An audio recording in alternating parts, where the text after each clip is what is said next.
Президент Садыр Жапаров бүгін Евразиялық экономикалық комиссияның коллегиясының төрағасы Михаил Мясниковичті кабыл алды.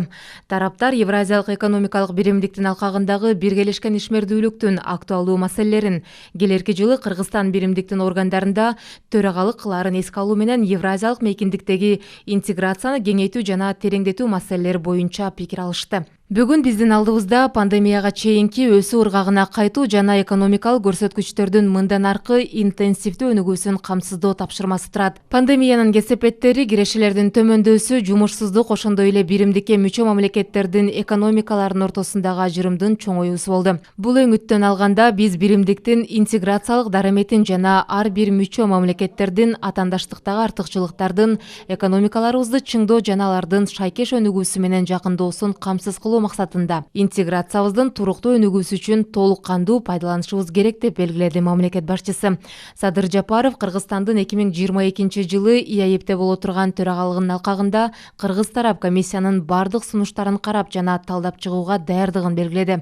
Ал кийинки жылды инвестициялык жана кооперациялык кызматташтыкты чыңдоого, транспорт коридорлорун өнүктүрүүгө жана келечектүү рынокторго чыгуу менен соода-экономикалык байланыштарды кеңейтүүгө арноо маанилүү экенине көңүл бурду. Мындан тышкары климаттык күн тартибине жашыл технологияларды киргизүүгө, электрондук коммерция тармагындагы долбоорлорду ишке ашырууга, ошондой эле ИАЭПтин символу боло турган биргелешкен жогорку технологиялык долбоорлорду иштеп чыгууну баштоого өзгөчө көңүл буруу зарыл. Өз кезегинде Михаил Мясникович жолугушууга мүмкүнчүлүк берген үчүн мамлекет башчысына ыраазычылык билдирип, комиссиянын артыкчылыктуу тапшырмалары тууралуу маалымат берди. Ал келе жаткан жыл Кыргызстандын ИАЭП органдарындагы төрагалык алдында биримдик үчүн гана ийгиликтүү болбостон, өлкөнүн экономикасын өнүктүрүүдө да маанилүү роль ойнойт деген ишенимин билдирди. Төрага үстүбүздөгү жылдын 11 айында өлкөнү өнүктүрүүнүн экономикалык көрсөткүчтөрүнүн оң динамикасына көңүл буруп, ИАЭП мамлекеттеринин өз ара соодасынын жакшы көрсөткүчтөрүн белгиледи. Анын ичинде Кыргызстандын дагы 32,7% бар. Тараптар Евразиялык интеграциянын алкагындагы кызматташтыкты өнүктүрүүнү улантууну макулдашты. Сегодня перед нами стоит важная задача вернуться к допандемийным темпам роста и обеспечить. Бүгүн биздин алдыбызда пандемияга чейинки өсүү ыргагына кайтуу жана экономикалык көрсөткүчтөрдүн мындан аркы интенсивдүү өнүгүүсүн камсыздоо тапшырмасы турат.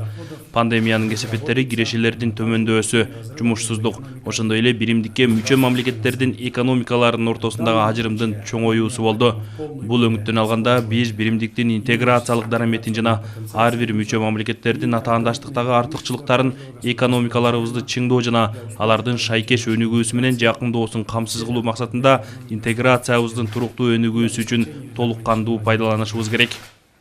Мы очень рады успехам Киргизской республики под вашим руководством.